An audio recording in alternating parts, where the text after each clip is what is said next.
வெண்முரசு. பன்னிரு படைக்களம் 48. அஸ்தின்புரியிலிருந்து கிளம்பி கங்கைத்துறை நோக்கிய சாலையில் தனியாக சென்று கொண்டிருக்கையில் தன் உடல் மெல்ல இறந்து ஊன் பொதியென ஆகி புரவி மேல் படிவதை சிசுபாலன் உணர்ந்தான். கைகால்கள் ஒவ்வொன்றும் உடலிலிருந்து உருகும் அரக்கால் ஆனவை போல் விடுபட்டு குழைந்து பறந்து கொண்டிருக்கும் உணர்வு எழுந்தது. ஒரு கட்டத்தில் தன்னிலை அழிந்து புரவியின் கழுத்திலேயே முகம் பரப்பி கைகள் அதன் விலாவில் இருபுறமும் தொங்க நினைவிழந்து கிடந்தான். பெருநடையிட்டுச் சென்ற புரவி அவன் கடிவாளத்தை விட்டுவிட்டதை அறிந்து குறுங்காட்டின் ஓரமாக சென்று நின்றது. வாசிப்பது சந்தீப். சிசுபாலன் தன்னுள் கொப்பளித்து முகங்களினூடாக சென்று கொண்டிருந்தான். தொலைவில் எவரோ இவ்வழி, ஆம் இவ்வழி என்றனர். யார் என்று அவன் கேட்டான். வேறெங்கோ நகைப்பொலி எழுந்தது. யார் என்று அவன் மீண்டும் உரக்க கேட்டான். இவ்வழி என்றது மிக அருகே ஒரு குரல். அவன் விழித்துக் கொண்டு தன் உடலை உணர்ந்தான். தொலைவில் ஏதோ பறவை சிறகடித்துச் செல்ல மிக அப்பால் நீர் பாயும் ஒலி எழுந்தது. எழுந்து அமர்ந்தபோது நீண்ட ஓய்வும் உணவும் பெற்றபின் என உடல் புத்துயிர் கொண்டிருந்தது. சேணத்தின் மேல் சீரமைந்து கால்களை வளையத்தில் செலுத்தி புரவியை தட்டினான். அது விரைவு கொண்டபோதுதான் சிந்து நாட்டுக்கு செல்ல வேண்டுமென்ற எண்ணம் எழுந்தது. சேதி நாட்டுக்கு திரும்பும் பொருட்டே அவன் அஸ்தின்புரியிலிருந்து கிளம்பினான். திருதராஷ்டிரன் அவைக்கு வெளியே அவன் வந்தபோது கர்ணனும் துரியோதனனும் முன்னால் சென்றுவிட்டிருந்தனர். அவன் கைகளை இறுகப் பற்றி பற்களைக் கிட்டித்தபடி விதுரருக்காக காத்து நின்றான். அவர் வெளியே வந்ததும் அவனை பார்த்து தயங்கி நின்றார். நன்று என்று கசந்து சுருங்கிய முகத்துடன் அவன் சொன்னான். இந்த நாடு க்ஷத்திரியர்களுடையது என்று எண்ணினேன்.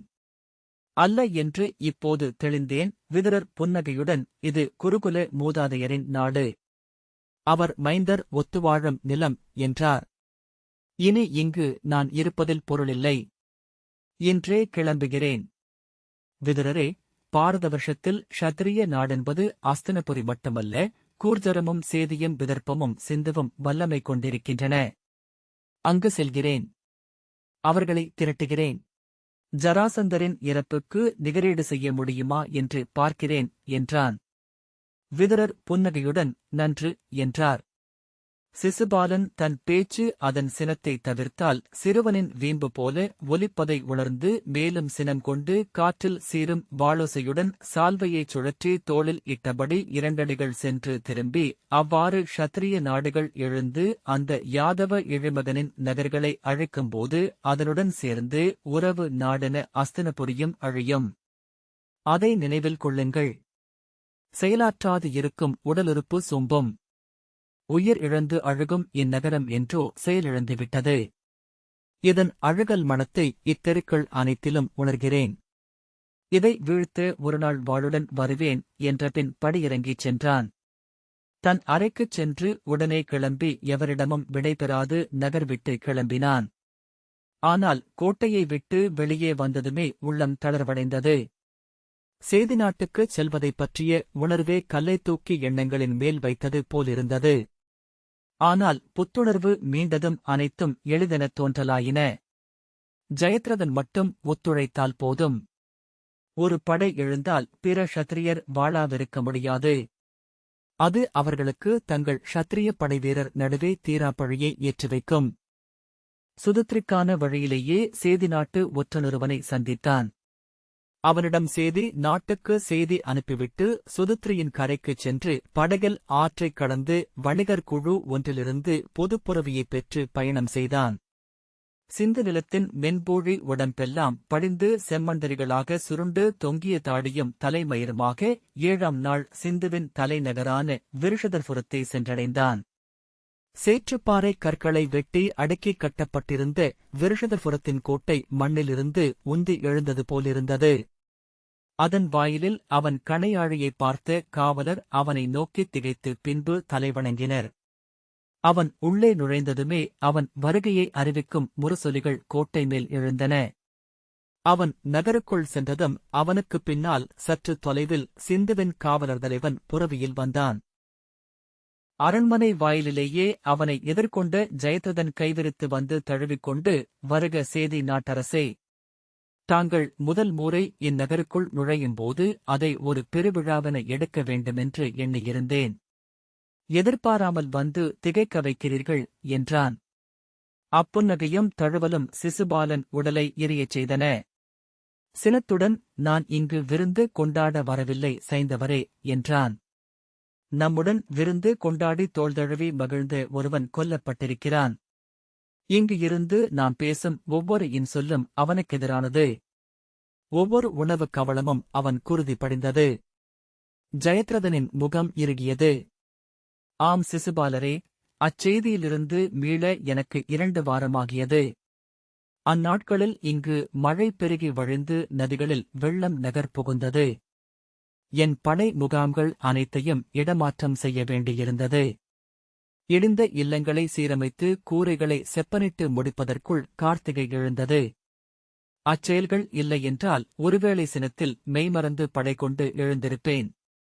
அச்செயல்களில் மூழ்கியமையால் என் தலைக்குள் நிறைந்த அனல் சற்று அவிந்தது என்றான். சிசுபாலன் தோள் தழுவி, வருக என்றான். சிசுபாலன் அத்தொடுகையையே உடல் விதிர்ப்பென உணர்ந்தான். அக்கையை தவிர்த்து இன்னும் பிந்தவில்லை சைந்தவரே, இப்போதும் நாம் 5 பேர் எஞ்சியிருக்கிறோம். நாம் குருதநிகர் கொள்வோம் என்றான். துரியோதனரை பீஷ்மரின் ஆணை கட்டுப்படுத்துகிறது என்று செய்தி வந்தது என்றான் ஜெயத்ரதன். அதை மறித்து உரக்க, இனி அஸ்தின்புரியைப் பற்றிய எப்பேச்சையும் நான் விழையவில்லை என்றான் சிசுபாலன். விதர்ப்பத்தின் ருக்மி அனல் தின்று இதுநாள் வரை உயிர் வாழ்கிறார். இங்கு என்னுள்ளும் நஞ்சு நிறைந்திருக்கிறது. நீங்கள் இருக்கிறீர். கூர்ஜரனோ ஒவ்வொரு தருணத்திலும் துவாரகையை வெல்ல சித்தமாக இருக்கிறான். அங்கத்தின் மேல் சினம் கொண்டிருக்கிறான் வங்கன். போதும், நாம் 5 இருக்கிறோம். நாம் படை கொண்டு எழுவோம். நாம் படை கொண்டு எழுந்த பின்னும் நம்முடன் சேராதிருப்பவர்கள் எவரும் க்ஷத்திரியர்கள் அல்ல என்று அறிவிப்போம். அவர்களுக்கு வேறு வழியில்லை. ஜெயத்ரதன், தாங்கள் நீராடி வாருங்கள். இங்கு அவை கூடி நாம் அனைத்தையும் பேசுவோம் என்றான். சிசுபாலன், பேசுவதற்கொன்றுமில்லை. என் படைகளை சித்தமாக நிற்கும்படி ஆணையிட்டுவிட்டு இங்கு வந்தேன்.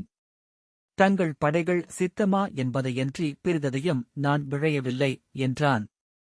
ஜெயத்ரதன் அவன் விழிகளைத் தவிர்த்து, ஜராசந்தன் க்ஷத்திரியர்களை சிறையிட்டு அவர்களை நாகர்திறனுக்கு பலி கொடுக்கப் போவதாக அறிவித்தது போல் நம் தரப்பின் பிழை வேறொன்றுமில்லை. ஒரே செய்தியால் பாரத வருஷத்தின் அனைத்து க்ஷத்திரியர்களுக்கும் ஜராசந்தன் அரக்கனும் நிஷாதனமாகிவிட்டான்.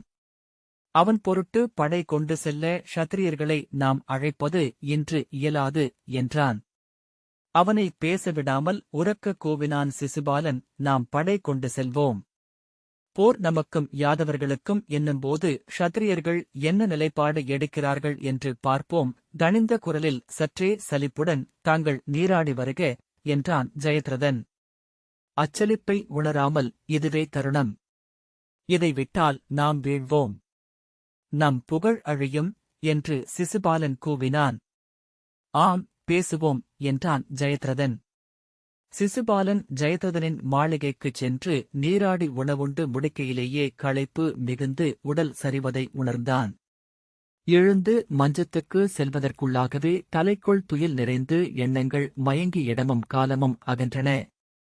வானிலிருந்து மண்ணுக்கு உதறுவது போல் மஞ்சத்தில் விழுந்து புதைந்து புதைந்து செல்வது போல் இருளுக்குள் மறைந்தான். பின்பு விழிமணிகள் ஒளிரும் நாகங்கள் நிறைந்த ஆழ் உலகொன்றுக்குள் கால்களில் வேர்களென நாக வளைவுகள் தடுக்க, நாக நெளிவுகள் உடலெங்கும் வழுக்கி இறங்க, குளிர்ந்து நடுங்கியபடி சென்று கொண்டிருந்தான். மிகத் தொலைவில் மீண்டும் அக்குரலை கேட்டான். இவ்வழி? ஆம், இவ்வழிதான். இவ்வழி. அவன், யார் நீ என்று உரக்கக் கூவினான். இருளதிரும்படி அது நகைப்பது தெரிந்தது. இது மிகக் குறுகலான வழி. ஆனால் வழிகளில் அண்மையானது இதுவே. அவன், யார்? யார் என்று கூவியபடி கால் தடுக்கி நாக உடலொன்றில் நிலையழிந்து விழுந்தான். நாகங்கள் அவன்மேல் அருவிகள் போல் பொழிந்து வளைத்துக் கொண்டன.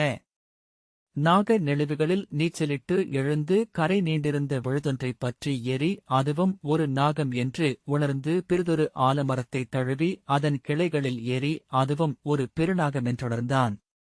மிக அப்பால் அக்குரல் அணுகிவிட்டாய் என்றது.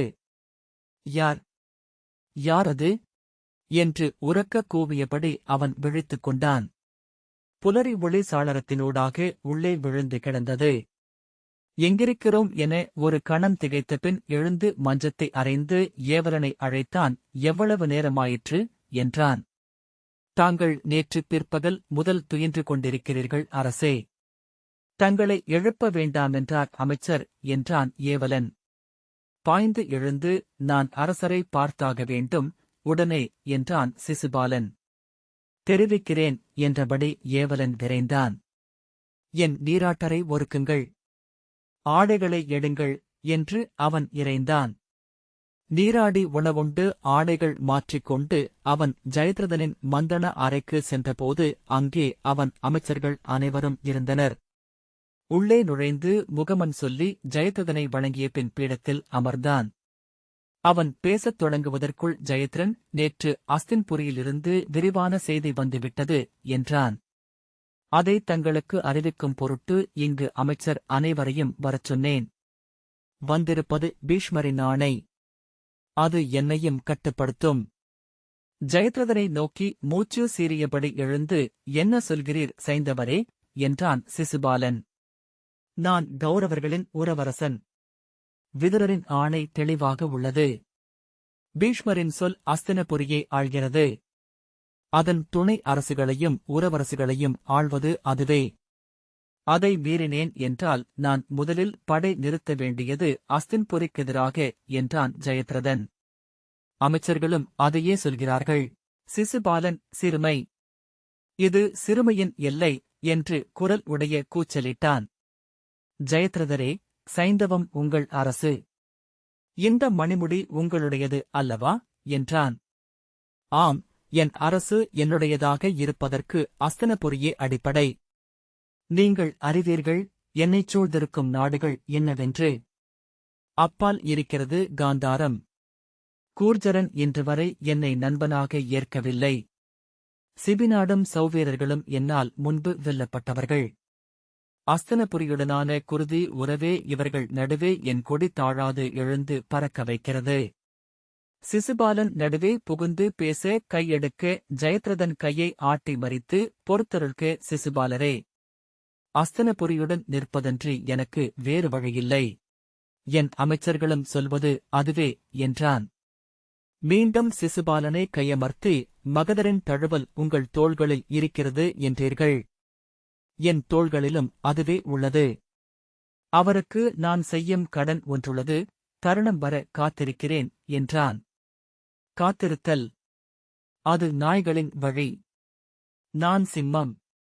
என் பாதை தடைகளற்றது. எவருமில்லை என்றால் நானே சென்று பழி தீர்க்கிறேன் என்று சிசுபாலன் திரும்பி வாயில் நோக்கி சென்றான். அமருங்கள் சிசுபாலரே, நாம் பேசுவோம் என்று ஜெயத்ரதன் எழுந்து கை நீட்டியபடி பின்னால் வந்தான்.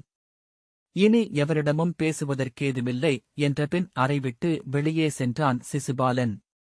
12 நாட்கள் புரவி மாற்றி பயணம் செய்து சிசுபாலன் விதர்ப்பத்தை சென்றடைந்தபோது உடல் மெலிந்து அடர்ந்த தாடிக்குள் வெறிமின்னும் செவ்விழிகளும் ஓயாது நெறிபடும் பற்களும் முருகி நெளியும் கைவிரல்களுமாக பித்தனைப் போல் இருந்தான். கார்த்திகை மாதத்துக் குளிரில் வெட்ட வெளியில் துயின்று அவன் முகமும் தோள்களும் சுட்ட கனியெனக் கன்றி கருமை கொண்டிருந்தன. வரதா ஐப்பசி மழையின் சேற்றுக் கலங்கள் குறையாது சுழித்தோடிக் கொண்டிருக்க மென்சதுப்பாகி கிடந்த குதிரைச்சாலையில் அவன் காற்றில் தளர்ந்து நீந்தும் வலசைப் பறவை போல சென்றான். விதர்ப்பத்தின் தலைநகர் கௌண்டின்யபுரியைச் சூழ்ந்து வரதாவின் புதுச்சேறு வற்றி அலையலையாக படிந்திருந்தது. அவ்வண்டலில் வெற்றிலையும் காய்கறிகளும் பயிரிடும் உழவர்கள் திரும்பிப் பறக்கும் தாடியுடன் புரவியில் விரைந்து செல்லும் சிசுபாலனை வியந்து நோக்கினர். ஒளி பளபளத்து நீர்ப்பரப்பின் பகைப்புலத்தில் அவன் நிழல் என கடந்து சென்றான். கோட்டை வாயிலில் அவனது கணையாழியைக் கண்ட கோட்டைக் காவலன் மும்முறை அதை நோக்கிவிட்டு உள்ளே சென்று தலைவனை அழைத்து வந்தான். கணையாழியை மீண்டும் நோக்கிய தலைவன், முனிவரே தாங்கள் என்றான். அவன் பொறுமையிழந்து கையசைத்து, நான் சேதி நாட்டரசன் சிசுபாலன் என்றான். அதற்குள் உள்ளிருந்து வந்து முதிய காவலன் அவனை அடையாளம் கண்டு, அரசே, தாங்கள் இக்கோலத்தில் என்றபின் உள்திடுக்கிடல் ஒன்றை அடைந்து தலைவணங்கினான். உங்கள் அரசரை நான் உடனே பார்க்க வேண்டும் என்றான் சிசுபாலன். முதிய தலைவர், வருக அரசே என்று தலைவணங்கி அவனை அழைத்துச் சென்றார். சிசுபாலன் வருகையை அறிவிக்கும் முரசுகள் கௌண்டின்யபுரியின் கோட்டையில் முழங்கின. மழை முடிந்தமையால் கௌண்டின்யபுரியின் கற்பலகை கூரையிட்ட வீடுகள் அனைத்துக்கு மேலும் புதுமலர்களோடு செடிகள் அடர்ந்திருந்தன. படிப்படியாக ஏறிச் சென்ற நகரத்தின் ஏணி போன்ற பாதையில் புறவியில் சென்று கொண்டிருந்தபோது இங்கு இப்போதுதான் புது வெள்ள விழா முடிந்தது. அன்னையருக்கான விழவு அணுகுகிறது என்றார் காவலர் தலைவர். சிசுபாலன் பற்களை கடித்து பேச வேண்டாம் என்று கை காட்டினான். சொற்கள் அனைத்தும் கூறிய முள் போல் உடலைத் தொட நோய் கண்ட யானை போல் அவன் உடல் ஆங்காங்கே நடுங்கிக் கொண்டிருந்தது. மாளிகை முற்றத்தில் அவனை எதிர்கொண்டழைத்த ருக்மி அவன் தோற்றத்தைக் கண்டதும் திகைத்தான். அருகே வந்து கைகளைப் பற்றிக் கொண்டு, சிசுபாலரே தாங்கள் என்றான். சிசுபாலன், உன்னிடம் பேச வந்தேன். முறைமைகள் முகமன்கள் எதுவும் தேவையில்லை. இங்கேயே அமர்ந்து பேசுவதென்றாலும் அவ்வாறே என்றான். ருக்மி, அவைக்கு வராது பேசலாகாது அரசே. உணவுண்டு இளைப்பாருங்கள்.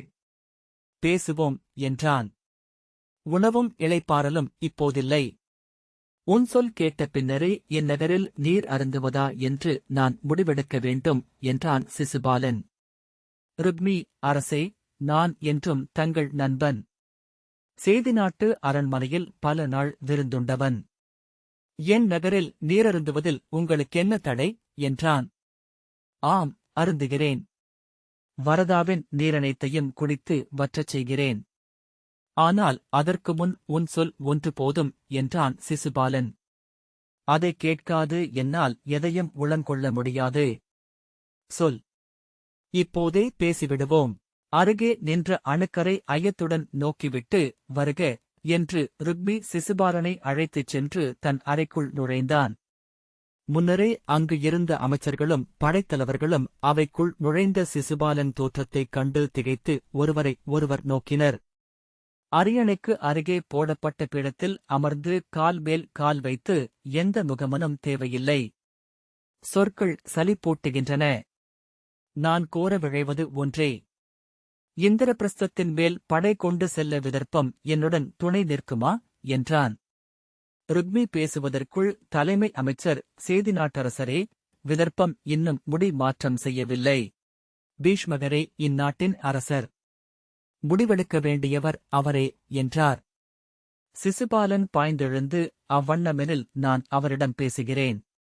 படை பொறுப்பற்ற எவரிடமும் ஒரு சொல்லும் பேசுவதற்கில்லை எனக்கு என்றான். அமருங்கள் அரசே, நான் பேசுவதை மட்டும் கேளுங்கள். ஒரு சில சொற்கள்தான். கருணை கூர்ந்து என் உரையை கேளுங்கள். அமருங்கள் என்று ருக்மி வேண்டினான். உன் முடிவு என்ன? உன் தந்தைக்கு முன் எழுந்து நின்று என்னுடன் படை கொண்டு வருவதாக அறிவிக்க நீ சித்தமா? அதை மட்டும் சொல் என்றான் சிசுபாலன். சிசுபாலரே, இன்று பாரத வருஷத்தில் நிகழ்வதென்ன என்று தாங்கள் அறியாதிருக்கிறீர்கள். விடுவிக்கப்பட்ட க்ஷத்திரியர் அனைவரும் ராஜசூயத்திற்கு ஆணரை அளித்துவிட்டனர். அர்ஜுனன் வடக்கும் பீமன் கிழக்கும் நகுல சகதேவர்கள் தெற்கும் தருமன் மேற்கும் அபிமன்யு வடகிழக்குமாக சென்று பாரத வருஷத்தின் அனைத்து அரசரிடமிருந்தும் ஆணரையும் திரையும் பெற்றுக் கொண்டிருக்கிறார்கள் என்றான் ருக்மி. இம்மாத இறுதிக்குள் ராஜசூயம் நிகழும். அதை தடுக்கும் வல்லமை உங்களுக்கோ எனக்கோ இல்லை. இன்று நம்முடன் இருப்பவர் மிகச் சிலரே. பாரத வருஷம் அவர்களின் காலடியில் விழுந்துவிட்டது.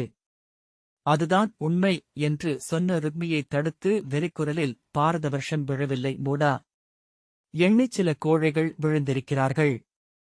ஒரே ஒரு க்ஷத்திரியன் வாழெடுத்து எதிர் நின்றால் இவர்கள் சரிந்திருக்க மாட்டார்கள் என்று சிசுபாலன் ஓசையிட்டான். சரியாதிருக்க வழியில்லை என்றான் ருக்மி. அவனுக்கும் சினம் எழத் தொடங்கியது. தனஞ்சயன் அந்தர்கிரி, வகிர்கிரி, உபகிரி என்னும் மலை நாடுகளை 3 நாட்களில் வென்றிருக்கிறான். உலுக நாட்டின் பிரஹந்தனை அரை நாளில் வென்றான். உலுகத்தை கடந்து சென்று மோதாபுரம் வாமதேவம் சுசங்கலம் என்னும் க்ஷத்திரிய குறுநாடுகளை வென்றான். பஞ்சகரணத்தின் தலைநகர் தேவப்பிரஸ்தத்தில் அவன் நிலை கொண்டபோது அருகிலிருந்த அத்தனை நாடுகளிலிருந்தும் அரசர்கள் தங்கள் கன்றுகளுடன் பட்டத்து இளவரசர்களை அவனுக்கு அனுப்பி வைத்தனர். கனி உதிர்வது போல நாடுகள் அவன் கால்களில் உதிர்கின்றன. ஒரு வெற்றி பிற வெற்றியை உறுதி செய்கிறது. ஒவ்வொரு நாளும் அவர்கள் வெல்ல முடியாதவர்கள் என்னும் எண்ணம் பாரத வருஷத்தில் பரவுகிறது. அது அவர்களின் படை செல்வதற்கு முன்னரே சென்று விடுகிறது என்று ருக்மி சொன்னான். கேளுங்கள் அவர்களின் வெற்றிச் செய்தியை. சொல்லுங்கள் மாதவரே என்று அமைச்சரிடம் சொன்னான். மாதவர் விதேக நாட்டு கண்டகர்களை பீமன் வென்ற செய்தி நேற்று முன்னாள் வந்தது. இன்று இதோ புளிந்த நாட்டின் ஒரு வயிற்று அரசர்களான சுகுமாரன் சுமித்ரன் இருவரையும் வென்றதாக ஓலை வந்துள்ளது. படைத்தலைவரான கஜசேனர் சகதேவன் செல்வதற்குள்ளாகவே சூரசேனரும் மச்ச நாட்டரசரும் ஆகொடைக்கு ஓலை அனுப்பிவிட்டனர். நிஷாதர்களின் கோசரிங்கத்தை அவன் இன்று சென்றடைந்துள்ளான். அவன் செல்வதற்குள்ளாகவே அவர்கள் மலையை விட்டுவிட்டு ஓடிவிட்டனர். சகதேவனின் படைத்தூதன் தெற்கே கடல் எல்லை வரை சென்றதாகவும் சோழர்களும் பாண்டியர்களும் கூட ஆணரை அளிப்பதாக ஒப்புக்கொண்டு ஓலை அனுப்பியிருக்கிறார்கள் என்றும் செய்தி வந்துள்ளது என்றார்.